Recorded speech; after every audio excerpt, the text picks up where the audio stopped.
Hello. I am. Let me get this out of the way. Make some last minute changes.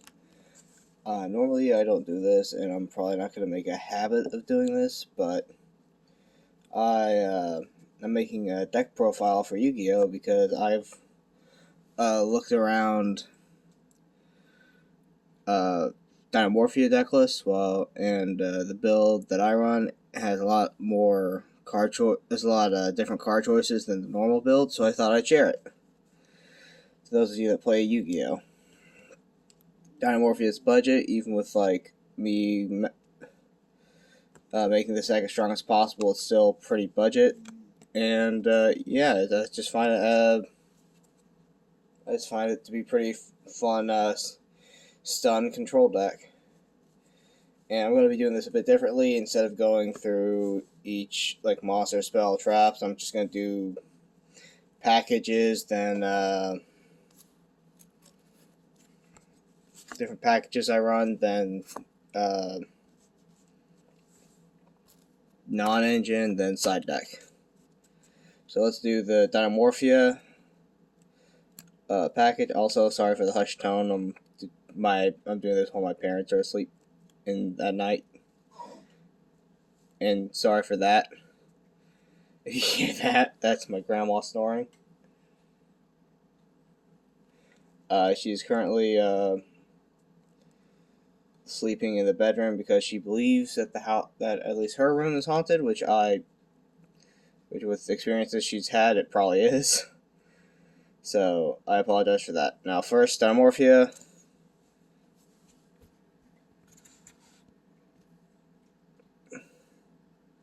There we go. First, the Dinomorphia package. 3 Dinomorphia Tharitza. 3 Dinomorphia Diplos. Or 2 Diplos. 3 Dinomorphia Frenzy. 3 Dinomorphia Domain. I'm sorry for the scuffs. I literally just decided to do this last minute, so. 2 Dinomorphia Kentragina and 2 Dinomorphia Rextrum. I like this. This kind of like these. Whatever. I'm not good at reviews. I'm not good at deck profiles. Whatever. This the amount of cards that you play. I can't remember words.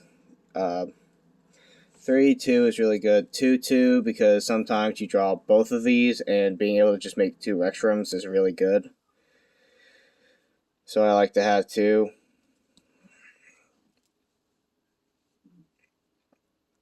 Because you send these off of this. You send these off of this to make this, then send another one of these, and then another one of these, and this to make this. Those are the lines. This is generally what I found. I've meddled with just one of each, and it's just grind games are not as easy to win when you have only one of each of the fusions.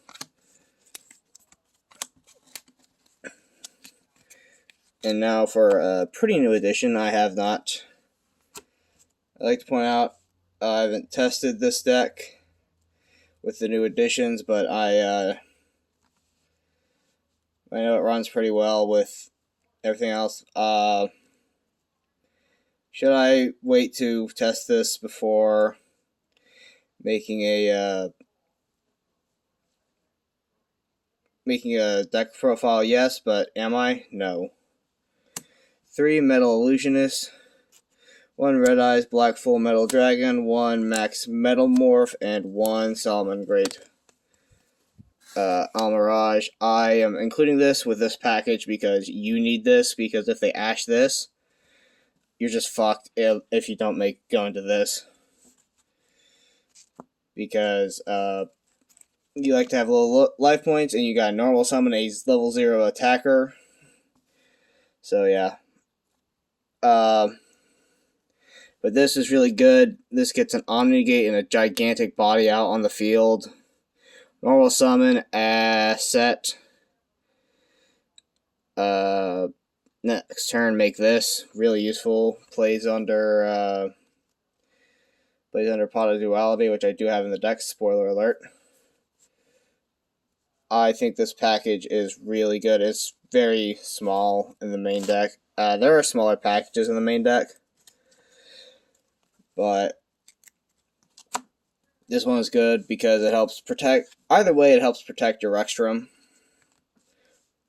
from nasty stuff, because you're either getting an Omnigate or an Owl Mirage out of it.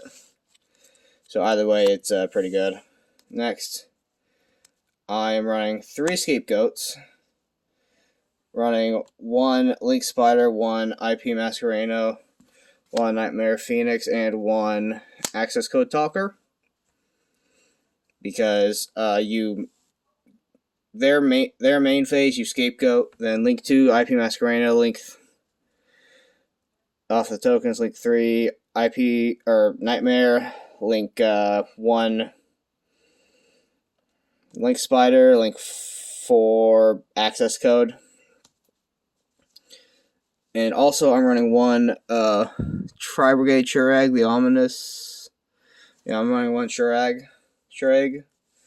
whatever it's called, because you could just Link 4 immediately on your turn and just get a non-target banish. So it's really good for outing towers and the like.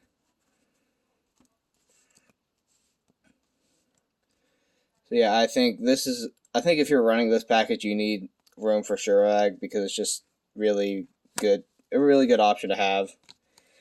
Gives you really good removal, and yeah, this little package helps me close out games quickly, because access code is huge, and it doesn't take up much main deck space, because it takes up a decent bit of extra deck space, but you have extra deck space in this deck. At least if you're just with this package, you have extra deck space. So I run this because I think the engine just works well. Well, engine, it's a 1-card combo, kinda. Next is the Soul of the Supreme King, the Supreme King Zark, and the boys, Crystal Clear Wing Synchron Dragon, Odd Eyes, Rebellion XYZ Dragon, Starving Venom Predapower Fusion Dragon, and Rune Eyes Pendulum Dragon. Oh, sorry. Simply put, use this, pay half your life points, make this, and if they activate a spell, banish this and this, and you get an instant board. Including I think, a negate of some sort.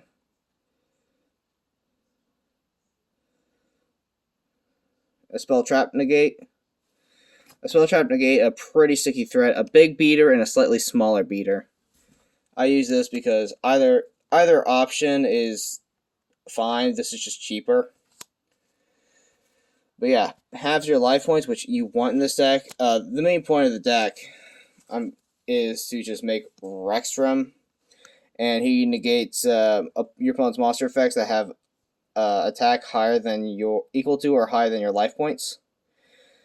So, and also he has a quick effect that pay half your life points, make every monster on the field have attack equal to your life point, at least on your opponent's side. So yeah, this is the main boss monster. This is the monster you're trying to get out. This is why this package is so thick and the other ones are not. Simple. I forgot to say that. I'm bad at being a UB2B, but is that why you're here? Is because I'm shit at my job. Next we have non-engine, Called by the Grave, Infinite Impermanence, 3 Pot of Duality, 3 Solemn Judgment, 3 Nibiru, 2 Solemn Strike, and 3 Droll and Lockbird. This is just good because it's kind of just generic. It's going good going first, good going second. It's good all around. Called by because called by. You still kind of, not all hands die to hand traps, but at the same time it's good to have something that affects the graveyard too. And also sometimes you do want your Pot of Duality to resolve. No Fossil Dig, because actually some hands you don't want to open with Theresa. Your main, sometimes you want a normal summon Metal Illusionist to go into that, and then draw one of the traps.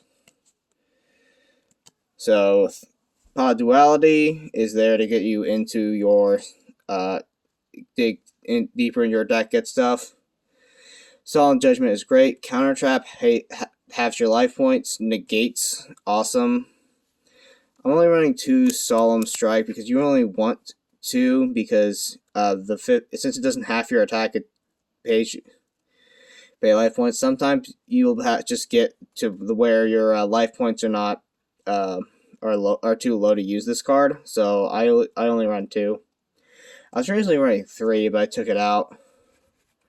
Took 1 out. And then these cards are your going second. Well, these 3 are going second, but these are really your main.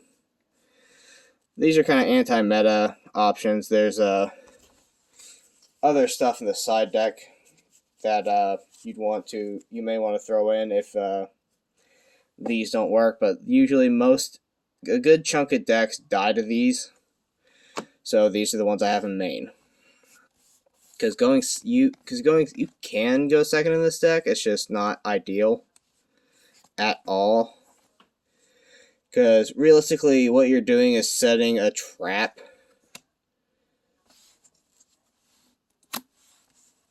Some traps, and that's it. If you open the right hand, you can go second, but other than that, you definitely want to go first. That is my non-engine. As you can see, it is a pretty big chunk of the deck. I would probably say half. 1, 2, 3, 4, 5, 6, 7, 8, 9, 10, 11, 12, 13, 14, 15, 16, 17, 18. A little under half. 40 card deck, by the way. A little under half. Now we're going to go to the side deck. You've seen all of my... By the way, the main reason I did the whole package structure instead of just like monsters, monster, spell, trap, extra deck, side deck, is because you've already seen all my extra deck. So need there. 2 DD Crows. I prefer DD Crows over Bystials because they're a little cheaper, and also it targets anything instead of just dark monsters. So I really like DD Crows over Bystials. You don't get to summon a body, that's the main downside, but 3 Ghost Ogre, this is just a generically good hand trap, very versatile. Also, I'm sorry, I don't have matching arts. Let's just leave this on top. 3 Ash Blossom, because sometimes Ash is better than Droll, depending on the matchup. So I keep it inside, and I usually swap out between if it's like branded or something else. 2 Cosmic Cyclone for them spell trap decks and Tempai. 3 Shifter for those decks that need it. And 2 Lava Golems, purely just to kind of like help going second. Like if I know I'm going second, and they usually summon 2 monsters on their ed board, busting this bad boy out. This is probably one that could change, to be honest. This is like everything else I would keep the same except for this. I just don't have anything necessarily better. I'd probably actually do Dimension Fissures. Or not Dimension Fissures, Dimensional Barriers instead of this. I just don't have any on me right now. I don't think so. At least that I'm not like already using a deck, because I like to keep complete decks together, so I'll probably order some dimensional barriers at some point. So this could be swapped out for dimensional barriers, but yeah. Anyways, that's my dinomorphia deck list.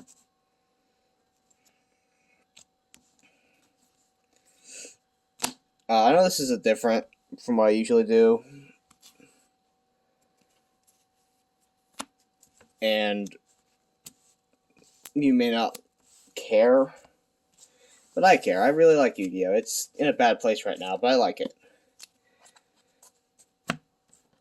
And also, don't forget to grab tokens, 5 of them, because Scapegoat Nibiru. This deck uses tokens, and if they're like, your deck doesn't use tokens, just show them fucking... Why are these wet? Why are these wet? I don't like that that's wet. Anyways, hope you enjoyed the deck list. If you play Yu-Gi-Oh, I want your feedback. And I really, I don't know. Yu-Gi-Oh is just a game. It's hard to get into. I've been debating on like making a video on just Yu-Gi-Oh or card games in general for a while. This is kind of me easing the concept into it, and also this channel is about like just making shit I love, anyways. So like just showing shit I love, and I love Yu-Gi-Oh. Always have, probably always will, no matter how broken the game is. Bye.